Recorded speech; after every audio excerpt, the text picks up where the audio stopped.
오늘 은혜 받으실 하나님의 말씀은 갈라디아서 4장 4절로 7절까지의 말씀입니다. 갈라디아서 4장 4절부터 7절까지의 말씀입니다.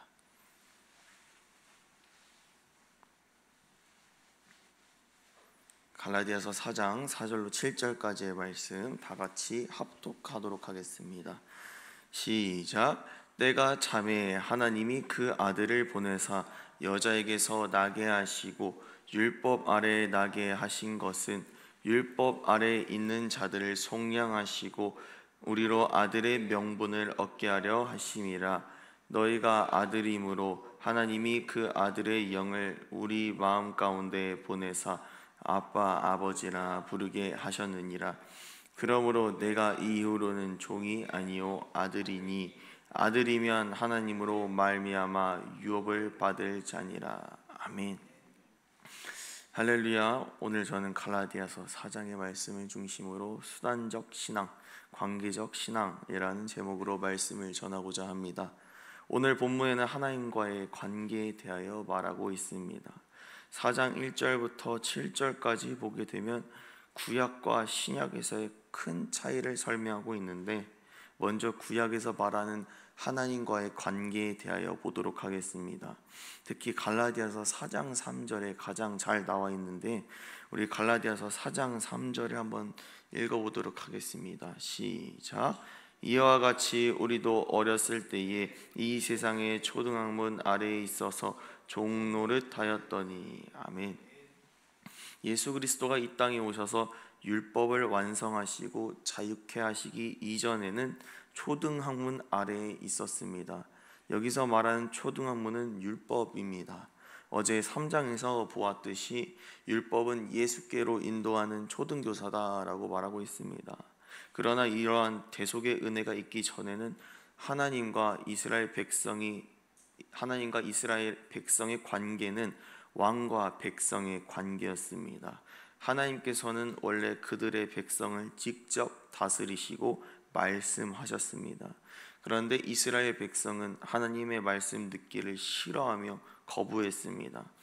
결국 하나님과 이스라엘 백성 사이에서 사사와 왕이 가운데 위치한 관계였습니다.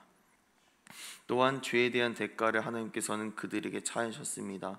죄의 삭은 사망이었기 때문입니다. 그렇게 이스라엘 백성은 하나님을 경외하는 것을 넘어서서 두려워했습니다. 이것을 오늘 본문에서 초등학문 아래에 있다, 율법 아래에 있다라는 표현을 통해 나타내고 있습니다. 그래서 구약에서 반복적으로 등장하는 단어가 무엇입니까? 여호와라는 단어 대신에 그 이름조차 부르기 어려워서 두려워서 우회하여 말하는 나의 주 나의 주님이라는 아도나이라는 단어입니다. 나는 스스로 있는 자다라는 여호와의 이름을 잘못 부르거나 글로 적는 것까지 두려워 떱니다. 그래서 나의 주님이라고 우회적으로 하나님을 지칭하며 아도나이라는 단어를 더 사용하는 모습을 구약을 통해 잘 알 수가 있는 것이죠. 오늘 본문으로 넘어와서 이제는 하나님과의 관계가 완전히 바뀌었음을 알 수 있습니다. 하나님께서 사람에게 비추어 주신 사랑은 변치 않으시고 완전하십니다. 그러나 사람은 하나님을 떠나 그 대가인 죄로 하나님과 관계가 막혀버렸습니다. 이것을 예수께서 해결하여 주셨는데, 이것을 오늘 본문 5절에서 속량이라고 표현하고 있습니다. 우리를 주종의 관계에서, 죄에서, 사망에서 해결하여 주셨다는 것입니다. 해방시켜 주셨다는 것입니다. 특히 히브리서 4장 16절의 말씀을 보도록 하겠습니다. 히브리서 4장 16절 말씀 시작. 그러므로 우리는 긍휼하심을 받고 때를 따라 돕는 은혜를 얻기 위하여 은혜의 보좌 앞에 담대히 나아갈 것이니라. 아멘. 그래서 은혜의 보좌 앞으로 나아간다라는 이 표현은 담대함이 필요합니다. 이제는 예수 그리스도의 속죄함을 통하여 주의 보좌 앞으로 나아갈 수 있습니다. 지금 우리가 이 말씀을 접할 때에는 그냥 그런 말씀인 것 같지만, 당시 성전이 건재한 시대를 살아가는 그리스도인에게는 굉장한 충격이었습니다. 고개를 들어야 성전의 끝이 보이고 지성소에는 죽어도 들어가지 못하며 대제사장마저 대속죄일에만 들어갈 수 있었으니 말입니다. 더 나아가 부정한 몸으로 들어갔다가 대제사장이라 할지라도 죽임을 당하는 것을 보았습니다. 이렇게 거룩하시고 흠이 없으신 하나님께서 성소의 휘장을 반으로 갈라 놓으셨습니다. 예수의 죽음을 인하여서 이제는 성소와 지성소를 나누던 휘장은 아무런 의미가 없게 되었습니다. 십자가의 보혈을 붙드는 모든 자는 누구든지 지성소를 향하여 나아갈 수 있게 되었기 때문입니다. 이것이 예수를 믿는 자가 누리는 특권입니다. 이것이 특권으로 끝나는 줄 알았더니 이제는 하나님께서 우리에게 직접 찾아오셨습니다. 성령을 통하여 말입니다. 거룩하신 하나님의 영이 우리 심령 속에 내주하십니다.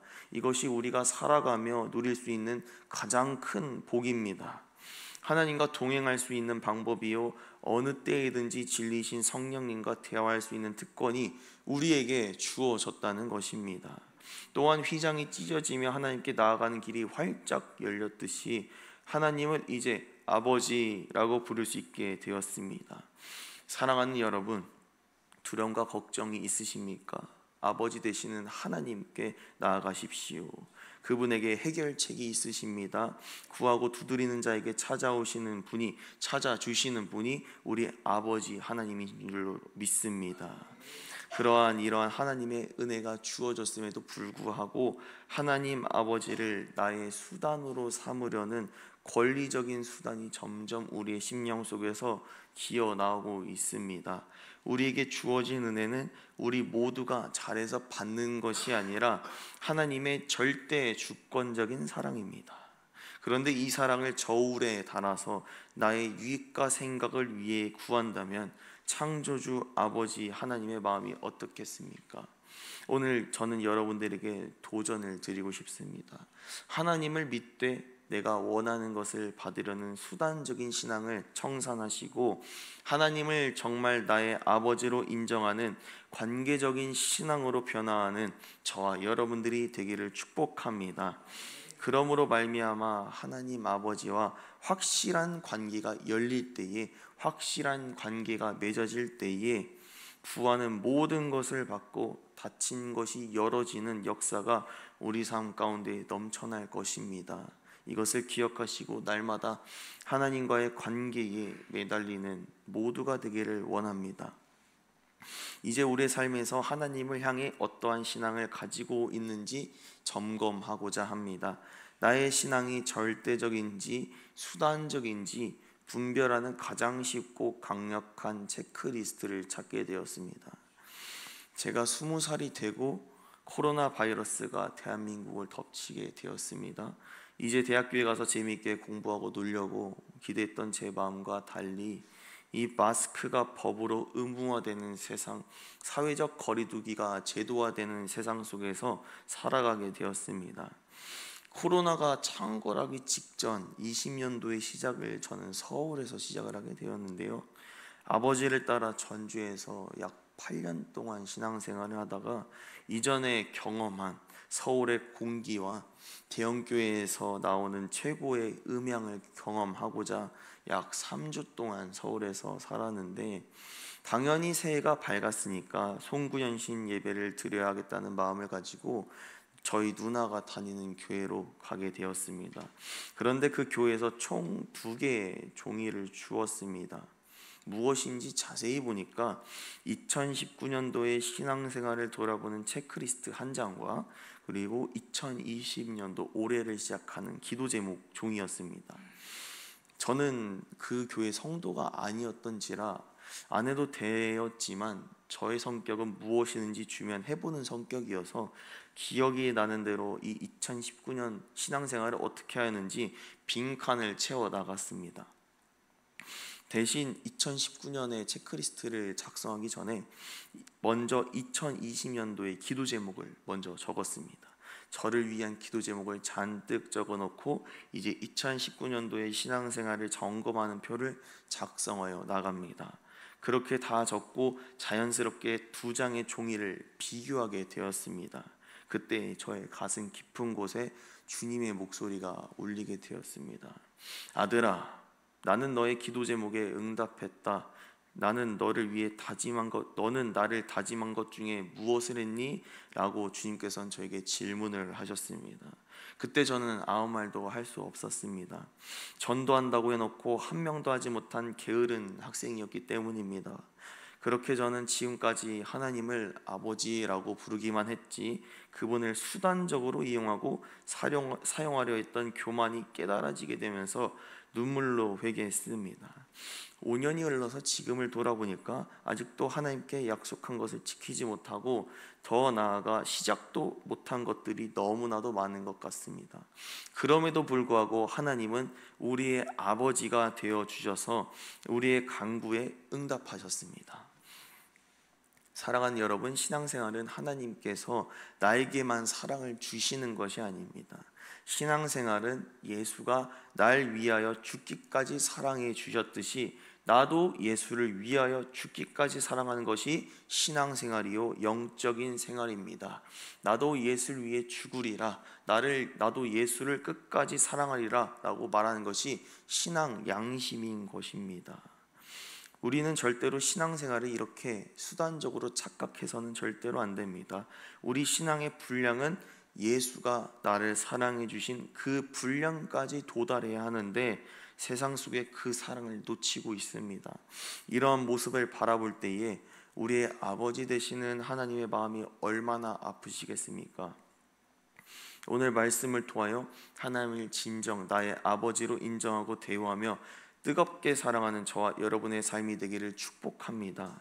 우리가 하는 신앙생활은 일방적 사랑이 아니라 쌍방적 사랑입니다. 이것을 주님께서는 결혼으로 설명하셨는데, 마태복음 25장에 등장하는 10처녀의 비유부터 시작하여 요한계시록 마지막 장인 22장까지 결혼으로 비유하고 있습니다. 그 중에서 요한계시록 22장 17절의 말씀을 한번 보도록 하겠습니다. 한번 읽어보겠습니다. 시작. 성령과 신부가 말씀하시기를 오라 하시는도다. 듣는 자도 오라 할 것이요 목마른 자도 올 것이요 또 원하는 자는 값없이 생명수를 받으라 하시더라. 아멘. 성경의 마지막 장에서까지 이 성령은 우리의 신랑이요 예수 그리스도를 의미하는 것이고, 신부는 우리가 되어야 할 모습을 나타내고 있습니다. 그래서 신부가 말하는 겁니다. 오라고 말입니다. 이곳에는 생명이 있고 복이 있다는 것입니다. 이것은 단순히 생명수를 받으라는 신부의 권면, 우리가 되어야 할 자들의 모습이 아니라 더 나아가서 이는 우리의 영적인 순결을 반드시 지키라는 주의 명령입니다. 만일 우리의 신랑 예수 그리스도를 제쳐놓고 세상과 짝을 하게 된다면 그 혼인은 이루어질 수가 없습니다. 그렇기에 바울도 마찬가지로 자신을, 더 나아가 모든 성도들을 그리스도의 거룩한 신부가 되기 위하여 노력하고 있는 것을 고린도후서 11장 2절을 통해 알 수 있습니다. 고린도후서 11장 2절의 말씀 한번 읽어보도록 하겠습니다. 시작. 내가 하나님의 열심으로 너희를 위하여 열심을 내노니 내가 너희를 정결한 처녀로 한 남편인 그리스도께 드리려고 중매함이로다. 아멘. 지금은 세상이 얼마나 타락했던지 이전에 어떠한 남자와 여자를 만나도 때가 되면 자신의 정력적인 욕구에 맞춰줄 사람을 찾아서 결혼을 하는 모습을 쉽게 볼 수가 있습니다. 그러나 진정한 결혼이 되기 위해서는 신랑과 신부의 거룩한 순결과 사랑이 필요합니다. 여기서 중요한 것은 무엇이냐? 신랑 또는 신부만 거룩함을 가지는 것이 아니라 두 사람 모두가 거룩한 순결이 필요하다는 것입니다. 빛 대신 하나님께서는 오늘도 우리를 어둠과 사망에서 건지십니다. 이를 통하여 우리를 빛의 자녀로 삼아 주셨습니다. 더러운 죄인이 거룩함으로 옷을 입는 유일한 방법은 회개입니다. 빛이 어둠을 비출 때에 어둠은 떠나갑니다. 더 나아가 빛이 비추는 용량에 따라서 어둠은 그만큼 떠나가는 것입니다. 그래서 주님께서는 골로새서 1장 13절을 통하여서 그가 우리를 흑암의 권세에서 건져내사 그의 사랑의 아들의 나라로 옮기셨다라고 바울은 선포하고 있는 것입니다. 흑암의 권세에서 건져냈다고 바울은 오늘도 우리에게 말하고 있는 것입니다. 사랑하는 여러분, 예수의 피로 새 생명을 얻으셨거든 이제는 우리의 신랑 되신 예수 그리스도를 뜨겁게 사랑하기를 축복합니다. 사랑하는 대상에게는 수단은 필요 없습니다. 오직 내가 사랑하는 사람이 나에게도 사랑해 주기를 원하는 그 딱 한 가지를 원하는 것처럼 영적인 관계에 집중하시기를 원합니다. 그럴 때 이 세상이 다양한 육신의 소욕과 정욕의 유혹을 가지고 우리를 아무리 무너뜨리려 할지라도 관계적인 신앙 위에 세운 주의 사랑은 무너지지 않습니다. 흔들리지 않습니다. 우리를 죽기까지 모든 물과 피를 흘려주신 은혜 앞에 우리는 세상 말로 미쳐야 합니다. 그래서 신앙의 선배들의 별명이 무엇이었습니까? 예수쟁이였다는 것입니다. 이것이 예수님을 진실하게 사랑하는 자에게서 나오는 삶의 고백이요 순결이라는 것을 기억하기 원합니다. 오늘날의 예수쟁이라는 말을 듣기가 얼마나 쉽습니까? 하지만 예수쟁이라는 이러한 세상적인 말로 욕은 우리에게 있어서 최고의 칭찬인 줄로 믿습니다. 오늘 말씀을 통하여 주여 아직도 나에게서 숨어있는 정욕적인 수단의 신앙을 예수의 피로 청산하게 하여 주시옵소서라고 기도하기 원합니다. 더 나아가서 주께서 사랑하여 주신 그 은혜의 분량 앞에 우리가 압도되기 원합니다. 관계적인 신앙으로 살아가게 하여 주시옵소서라고 고백하는 저와 여러분들의 신앙생활이 되기를 주의 이름으로 축복합니다. 이 시간 공동기도문 기도하겠습니다. 읽어보겠습니다. 기도하겠습니다. 시작. 나를 죽기까지 사랑하신 주님, 나도 주님의 진실한 사랑 앞에 진실하기 원합니다. 세상 앞에 흔들리는 나의 마음을 주님께서 붙잡아 주사 나도 주님을 관계적인 신앙으로 사랑하게 하옵소서. 모든 것을 나에게 주신 은혜를 기억하기 원합니다. 이제는 주님의 정결한 신부로서 예수님만 사랑하게 하시고 주님의 음성에만 귀 기울이는 자가 되게 하여 주시옵소서. 오늘도 진실한 주의 사랑으로 일어서게 하시고 살게 하여 주시옵소서. 예수님의 이름으로 기도합니다. 아멘.